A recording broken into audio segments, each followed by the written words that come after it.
La estadística más reciente demostraría que en El Salvador casi el 67% del sector trabajador es el que más aporta a los impuestos. ¿Qué implicaciones y qué tan sano es para el país que esas variables se sigan expresando de esa manera? La respuesta a esa y otras preguntas aquí en 8 en Punto. Buenas noches, bienvenidos a 8 en Punto. Gracias por estar con nosotros. Nuestro tema principal en agenda para este día, situación fiscal, el presupuesto 2019, el anteproyecto de ley de presupuesto general de la Nación que está en Asamblea Legislativa, más de 7.000 millones de dólares, más de 6.000 millones de dólares.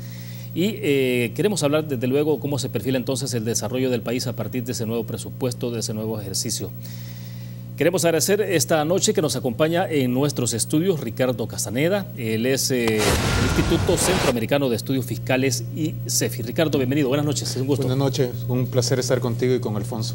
Perfecto. También está con nosotros Alfonso Goitia, presidente del Colegio de Profesionales en Ciencias Económicas, Colproce. Alfonso, bienvenido. Gracias, Villa. Mucho gusto. Gracias, Ricardo. Bueno, excelente. Para comenzar, hay un tema, les decía, que me interesaría que platicáramos y es justamente sobre el tema de los mayores contribuyentes en la parte de impuestos y esto cómo nos lleva al tema de la distribución de los recursos. Pero bueno, los trabajadores siguen siendo los que más aportan con el tema de impuestos y cuando uno revisa el anteproyecto de presupuesto para el próximo ejercicio fiscal, que es el que está en discusión en la Asamblea Legislativa, en ingresos tributarios, por ejemplo, ¿cuánto se perfila? En IVA, 47.8%, renta, 42.9%. Pero bueno, ahí son varias estadísticas. Ricardo, comienzo con usted. Sí, efectivamente, cuando uno revisa las estadísticas en El Salvador, la estructura tributaria es una estructura tributaria que en buena medida recae sobre todo en la clase trabajadora del país por cómo han sido diseñados los impuestos. Adicionalmente, los estudios demuestran que la estructura tributaria es una estructura tributaria regresiva. Esto implica que termina afectando proporcionalmente más a quienes menos ingresos tienen, ¿no? Por ejemplo, cuando uno revisa las estadísticas, si bien es cierto, las reformas que se empezaron a implementar a partir del año 2010 lograron mejorar la recaudación que venía del impuesto sobre la renta, el presupuesto en su mayoría sigue dependiendo de impuestos indirectos como el IVA. También vale la pena señalar que en el caso del impuesto sobre la renta en El Salvador, el Ministerio de Hacienda ahora ha estado actualizando las cifras de la tasa efectiva del impuesto sobre la renta. Sí. Y lo que demuestra es que la tasa efectiva de impuestos sobre la renta, por ejemplo, para trabajadores anda alrededor de un 12%, mientras que para empresas es únicamente de 2.6%. Y esto es explicado por el conjunto de exenciones, exoneraciones, incentivos que hay en el país, donde termina resultando que la tasa que se paga en las empresas termina siendo muy bajo, ¿no? Evidentemente, cuando uno analiza las reformas tributarias que han habido desde el año 2000 hasta la fecha, El Salvador sí que ha hecho esfuerzos importantes para incrementar sus ingresos.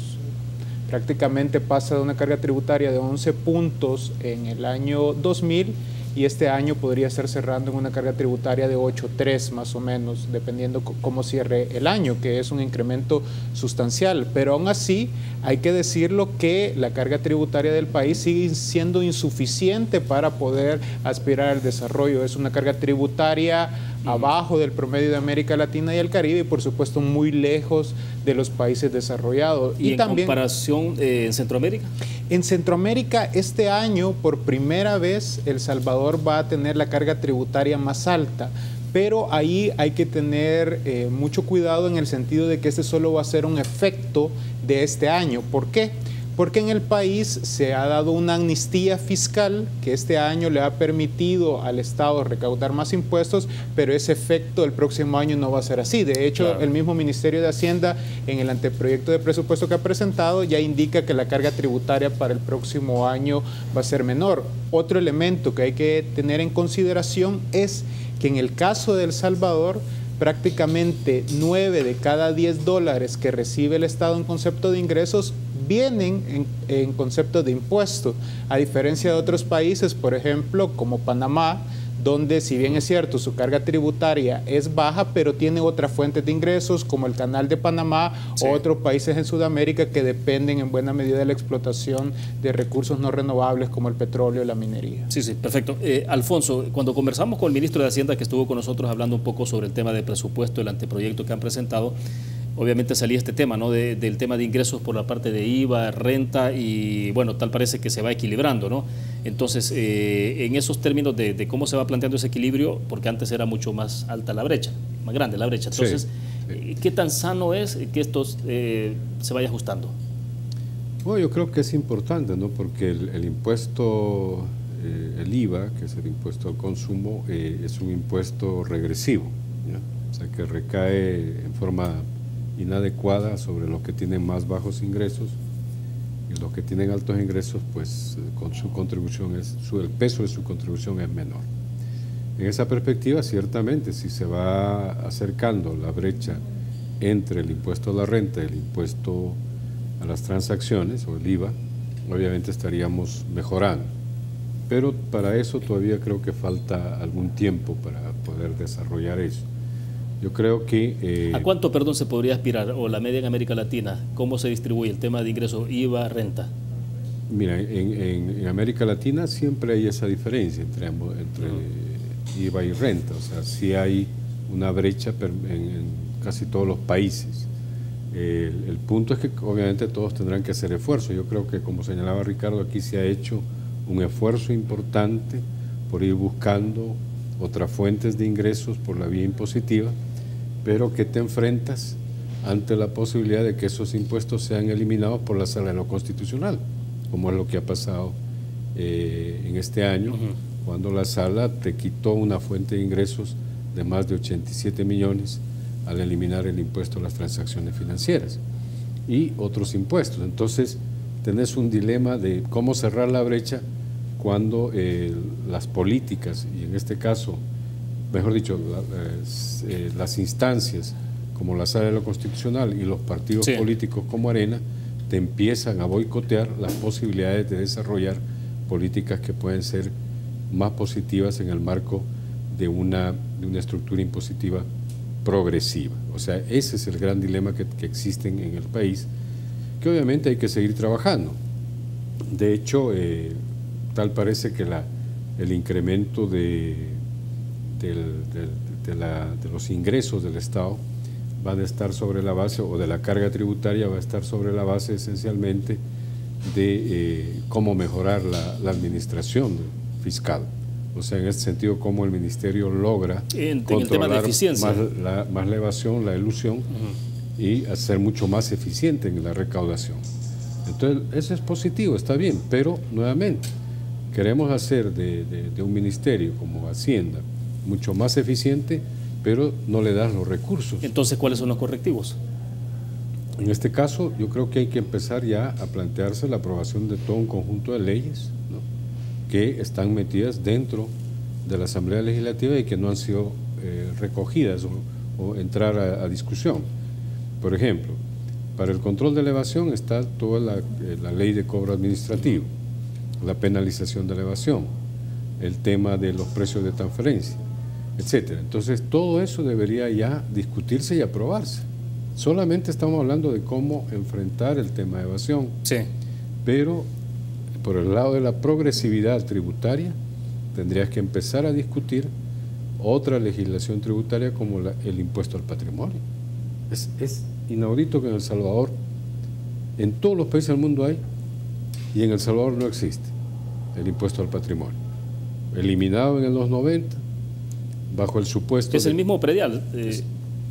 Sí, el predial, o predial. El predial tiene... ¿O es totalmente distinto? No, tiene otras características del predial en términos de que es mucho más hacia los bienes muebles, bienes inmuebles, que están en territorios concretos, ¿no?, en municipios, todo esto. Entonces, te permite una captación ahí. Pero el patrimonio es todos tus bienes muebles, bienes inmuebles. Entonces ahí vas con eso, pero no se trata de gravar a los que tienen poco, sino que a los que tienen más. O sea, ese es el punto en ese marco de una nueva tributación, ¿ya? En esa perspectiva yo creo que podríamos incrementar mucho más la carga tributaria, ¿no? Y tal vez el aporte de estos sectores sería mucho mejor. Bueno, perfecto. Yo creo que es interesante porque vamos a ir a la pausa. Cuando regresemos, y me interesa que hablemos todo el tema entonces de política fiscal en el país y este tema de sanidad de la finanza. Vamos a una pausa, regresamos.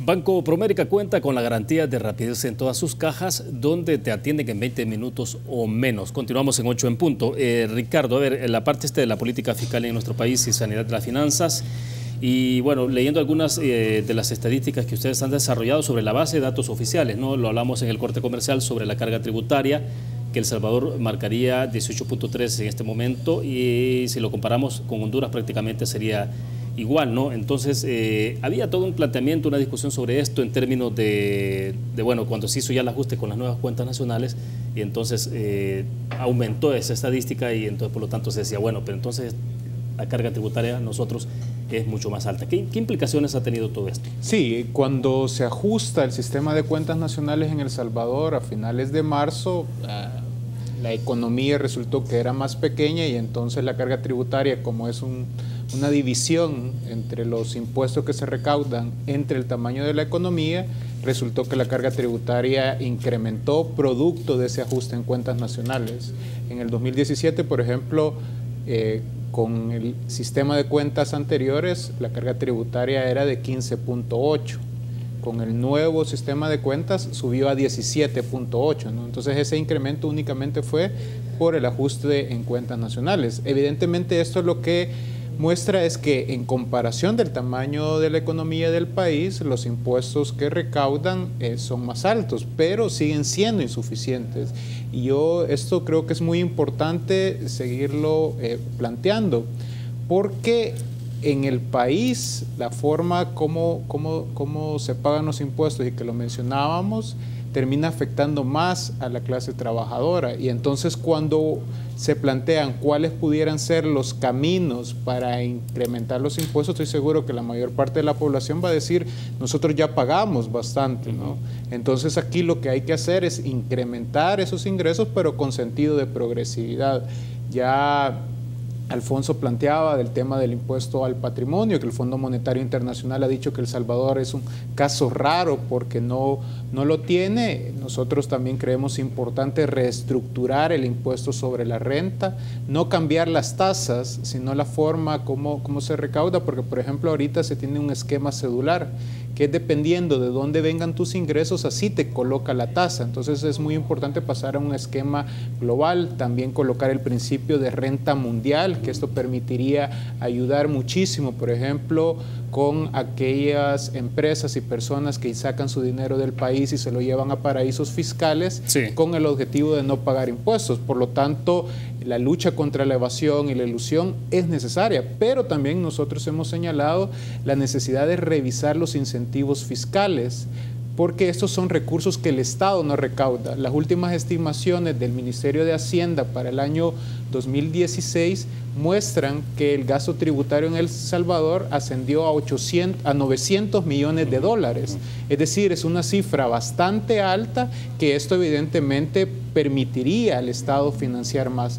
Entonces, sí, todos estos elementos hacen la necesidad de que en el país siga siendo necesario incrementar los recursos, pero eso sí, teniendo el cuidado de que este incremento sea con un sentido de progresividad, que terminen pagando más quienes más tienen. Porque uno se pregunta, bueno, pero entonces, ¿cuándo son suficientes los ingresos o en qué momento? Hay dos términos que se utilizan y que a veces es muy poco cuando se habla del tema de finanzas públicas, y es el tema de la suficiencia fiscal. La suficiencia fiscal, un país la alcanza cuando tiene los recursos suficientes para cubrir las necesidades de su población. En el caso de El Salvador, alguien puede plantearse que los recursos que tienen son suficientes, pero ¿suficientes para qué? Suficientes para seguir teniendo a 800,000 niños, niñas y adolescentes afuera de las escuelas, para no lograr mejorar los niveles de cobertura, porque al final de cuentas tus niveles de ingresos deben de ser congruentes con tus aspiraciones de desarrollo, ¿verdad? Evidentemente ahorita solo estamos hablando de todas esas falencias que están por el lado de los ingresos, pero conforme vayamos conversando de los otros temas nos vamos a dar cuenta que en el caso de El Salvador los problemas en política fiscal están en todas las áreas, porque hay algunos que solo se concentran que los problemas están en el gasto o solo están en los ingresos. Lo cierto es que hay en todas las áreas donde se debe de mejorar para realmente contar con una política fiscal como herramienta para el desarrollo. Ahora, ese es el punto. Alfonso, entonces, con el tema de estructuración de una política fiscal, ¿pero el país la ha tenido o simplemente nunca ha habido una política fiscal como tal? No, ¿cómo no? Claro que sí ha habido una política fiscal desde hace mucho tiempo. O sea, de hecho, en los gobiernos de Arena ellos diseñaron una política fiscal adecuada a los intereses de los grupos y de las élites económicas de este país. Eliminar impuestos, reducir los impuestos, generar los mecanismos para la evasión y la elusión. Y entonces, ¿qué ha ido cambiando la visión de la política? Claro, lo que ha habido en los últimos 10 años es un giro al diseño de política fiscal que ellos tuvieron y que implementaron y que afectó realmente la situación económica del país. A partir del 2009 se desarrolla una política fiscal diferente, donde buena parte de los ingresos del Estado se orientan, como dice Ricardo, es insuficiente todavía, pero se orientan a un gasto social importante, ¿ya? De hecho, todos los programas sociales que se implementaron a partir del 2009 hasta la actualidad, todo el tema del manejo de subsidios, todo el tema de programas de apoyo a la actividad económica, a la generación de empleo, obviamente están en una visión diferente de política tributaria, perdón, de política fiscal, ¿ya? O sea, hacer de la política fiscal un instrumento realmente que vaya a mejorar las condiciones de vida de la gente, que posibilite el desarrollo. Que todavía falta mucho por hacer, sí, porque como ya hemos visto, los ingresos que tiene el Estado, el gobierno, no son suficientes.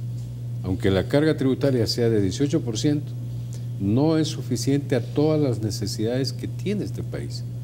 La pobreza todavía no se ha reducido ¿Qué demanda totalmente. ¿Qué demanda entonces para poder un poco llegar o incidir con más fuerza en esa materia, en el área social, en lo que tiene que ver con la pobreza, por ejemplo? Por eso, o sea, de hecho necesitaríamos una política fiscal mucho más agresiva en la obtención de recursos. En este caso, por ejemplo, obviamente hay que implementar nuevos impuestos. Este tipo de impuestos que recaen sobre sectores de más altos ingresos. De hecho... ¿Y cuando se habla de los 21 impuestos y todo esto? Ese es un manejo interesado de la derecha de hablar de 20 y tantos impuestos adicionales que ha creado el gobierno. No es cierto eso. Si esa es la estructura que hay de la estructura tributaria. Lo que ha hecho el gobierno es incrementar las tasas de algún tipo de impuesto, como el impuesto a las bebidas, a las armas, al tabaco, etcétera, etcétera. Hay contribuciones especiales, pero no es que se haya creado toda esa cantidad de impuestos.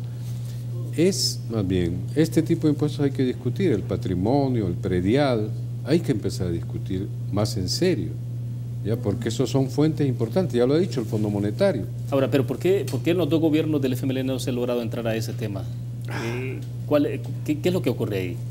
No, el poder de las élites. Las élites económicas de este país todavía tienen un peso importante en el marco de sus decisiones y hacen difícil. O sea, en la Asamblea Legislativa en este momento, tú sabes que está controlado y dominado por la derecha. Las posibilidades de que pase un impuesto de este tipo ahí, imposible. No hay posibilidades. Tendría que moverse esa correlación de fuerzas políticas para hacer posible la introducción de este tipo de impuestos o la aprobación de este tipo de impuestos. Entonces, estamos en ese escenario. Y aún el gobierno del FMLN no tenía la capacidad de manejarse, aún en el periodo del 2009 en adelante, no tenía la capacidad también para poder imponer. Por ejemplo, nunca pudo definir si desdolarizaba o no, sabiendo que la dolarización te generaba un dilema en términos de competitividad.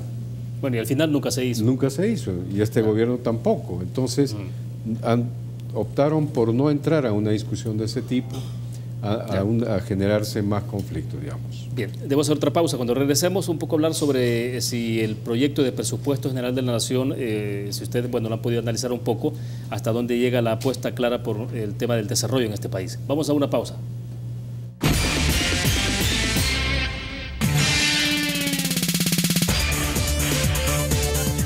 En este segmento colocamos a manera de subtema, una pregunta, si tiene el proyecto de presupuesto general de la Nación una apuesta clara por el desarrollo, y aquí habría que agregar por el desarrollo social, ¿no?, que creo que es lo relevante.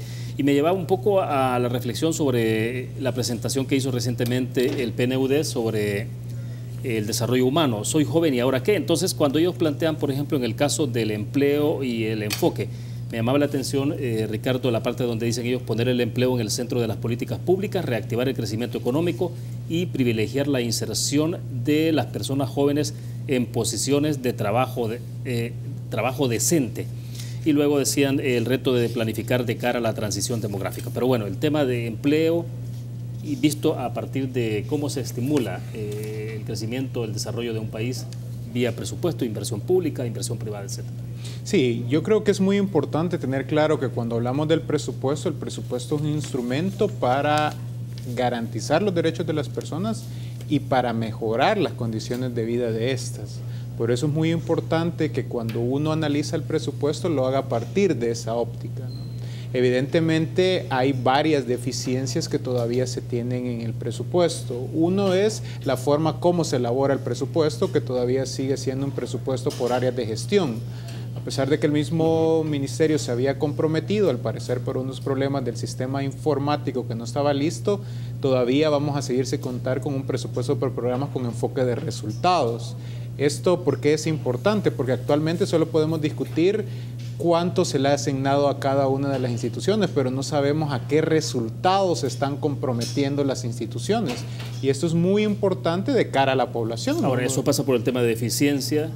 Efectivamente, porque uno de los problemas que tiene el gasto público en El Salvador es que es un gasto público el cual casi no se evalúa, no sabemos realmente el impacto que están teniendo, si los programas son los más adecuados o hay que ser correctivos. El presupuesto por programa con enfoque de resultados sí te permite saber esto, te permite saber, por ejemplo, cómo vas a ir cerrando las brechas en temas de educación y en temas de salud. Y esto es muy importante con lo que tú planteas, porque desde el instituto nosotros hemos venido señalando que en los últimos años el país cayó en lo que hemos denominado la trampa de la austeridad. Y es que por reducir el déficit fiscal se tocaron variables importantes como el gasto social y el tema de la inversión pública. Sí. Dos elementos que en una estrategia de desarrollo tú no los deberías de tocar. Evidentemente esto tiene un impacto en las posibilidades de crear las condiciones de vida, especialmente para los jóvenes. Recordemos que El Salvador actualmente tiene el bono demográfico que va a terminar en el año 2030. Es decir, si en estos momentos nosotros no le damos todas las condiciones a los niños, a los jóvenes, realmente los problemas que vamos a tener en el mediano plazo van a ser muy altos. Y ahí pasa, por ejemplo, por temas claves como educación, el tema de salud. En el tema de educación, para el presupuesto 2019 hay un incremento, el cual es importante, pero sin embargo, cuando uno lo ve en términos reales, si le quitamos el efecto de la inflación, el presupuesto del año 2019 de educación tendría los niveles del año 2012. Es decir, que no estamos avanzando lo suficiente para que realmente ese presupuesto genere las condiciones adecuadas. O sea, además, podemos estar en un estancamiento. Exactamente, y cuando uno revisa, por ejemplo, los indicadores de cobertura neta de matrícula, prácticamente en todos los niveles ha venido disminuyendo. Y eso que sin entrar al tema de la calidad educativa. Entonces, todos estos elementos hacen de que por el lado del gasto también hay mucho margen de maniobra, ¿no? Perfecto. A ver, entonces, desde Colproce, ¿cómo se analiza esta parte específica? Yo creo que, mira, más allá de las limitaciones y debilidades que puede tener el gobierno para impulsar de mejor manera los programas de desarrollo, como programas sociales, programas educativos, de salud, etcétera, el presupuesto actual, este que se ha presentado, sí muestra incrementos importantes en el tema del gasto para educación, para salud, para seguridad. O sea, de hecho se va a incrementar eso. No obviamente todo lo que quisiéramos, pero es lo que te da, digamos, en este sentido. Y se rompe un poco con el ciclo que veníamos del año pasado, donde sí se redujo y se contrajo más el gasto social, ¿ya?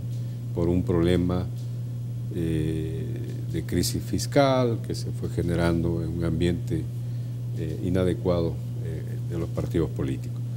En esa perspectiva yo creo que en este momento sí tenemos un presupuesto donde casi todas las carteras de gobierno están recibiendo mucho más, salvo agricultura, que reduce en 10 billones, pero que tiene que ver básicamente con la ejecución de ese proyecto en este año.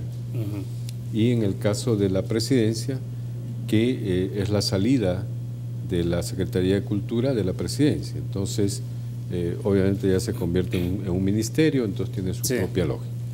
Entonces, todos los demás tienen incrementos arriba del 40%, lo cual significa que se está haciendo una apuesta a medio ambiente, a seguridad, a educación, etcétera, etcétera, de mejorar el ámbito de desarrollo. De hecho, la asignación, obviamente, como ya señalaba Ricardo, que esta no es la mejor, pero por ejemplo, para la asignación del presupuesto por área de gestión para desarrollo social es de más de 211 millones, no, perdón, es más de 2.600 millones. Y en el caso de desarrollo económico son 659 millones, y para administración de justicia y seguridad ciudadana 1.020 millones. Entonces, sí se está haciendo una apuesta de alguna manera a esto, pero obviamente no es suficiente. Necesitamos dedicar mucho más ingresos a estas necesidades sociales. De hecho, también tienes, por ejemplo, 287 millones que van a ir a las necesidades de todos esos programas sociales que se implementaron en el marco del Sistema de Protección Social Universal. Hay 184 millones para subsidios. O sea, hay una cantidad importante. Pero se está rompiendo el ciclo, digamos, de alguna forma. Se rompe para poder salir y crecer más. Sí, yo creo que sí, que se está haciendo una apuesta de alguna manera a mejorar el ámbito social, ¿ya? El ámbito económico y social. De hecho, yo creo que en este país, en los últimos 10 años, nunca en su historia se había hecho una reforma de salud como la que se hizo ahora y que ha tenido un impacto altamente positivo, ¿ya? Aún la derecha en la ENADE ha tenido que reconocer, por ejemplo, la reducción de la pobreza, que no lo reconocía, y ha tenido que reconocer avances sociales, y los mismos FUSADES han tenido que reconocer esas cosas, porque de hecho ha habido avances importantísimos en este periodo que nunca antes se habían logrado. Entonces, no podemos retroceder, hay que seguir, obviamente con las limitaciones en términos de recursos, pero hay que seguir. Y en esa perspectiva creo que el presupuesto, aunque no es suficiente, pero está orientado en esa perspectiva. De acuerdo, nos quedamos en el punto, hacemos la última pausa comercial, volvemos.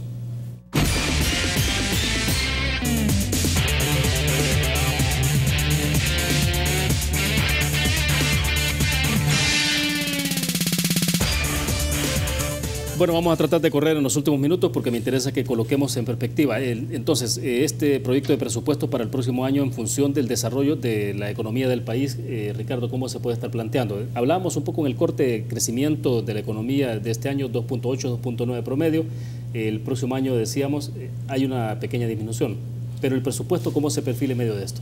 Bueno, el presupuesto creo que si se logra ejecutar sobre todo los niveles de inversión que se están planteando, podría ayudar a dinamizar la economía.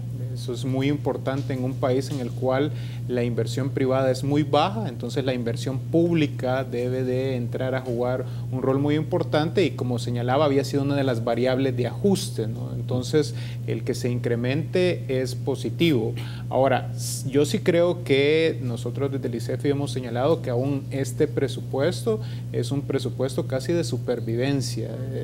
El Salvador tiene desafíos sumamente altos. Por ejemplo, en el tema educativo, hay 800,000 niños, niñas y adolescentes que están afuera de las escuelas. Si uno revisa, por ejemplo, en el tema de plazas para el Ministerio de Educación, no se consideran plazas adicionales, cuando estimaciones nuestras nos indican que se requerirían 34,000 docentes adicionales para poder cubrir en su totalidad a toda la niñez y la adolescencia. Sí, entonces, y que se habla de una apuesta de inversión del 7% del PIB. Exactamente. Entonces esto como para que siempre tengamos en cuenta que todavía hay muchísimo por hacer. Ahora, uno de los problemas que está teniendo El Salvador es que su partida presupuestaria más grande es el tema del servicio de la deuda. Entonces estamos destinando más para pagar deuda que lo que destinamos para educación. Incluso el próximo año va a ser más el servicio de la deuda que lo de educación y salud junto.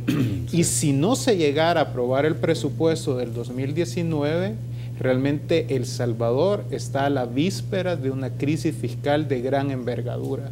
Por eso es muy importante los acuerdos políticos con sentido de nación, ¿verdad? Sobre todo en estos momentos que estamos en un proceso electoral. Perfecto. Para cerrar entonces, Alfonso, por precisamente, favor. Yo tal vez ahondar en ese último punto, precisamente aún las calificadoras de riesgo han señalado la necesidad de acuerdos políticos que den más certidumbre a las posibilidades de inversión. Y en esa perspectiva, la aprobación del presupuesto se ha convertido, aún para esta calificadora de riesgo y para los organismos financieros internacionales, en un elemento clave que mostraría ciertamente un marco de mayor confianza, mayor responsabilidad futuro y por lo tanto la mejor calificación de El Salvador en términos de los rangos de inversión.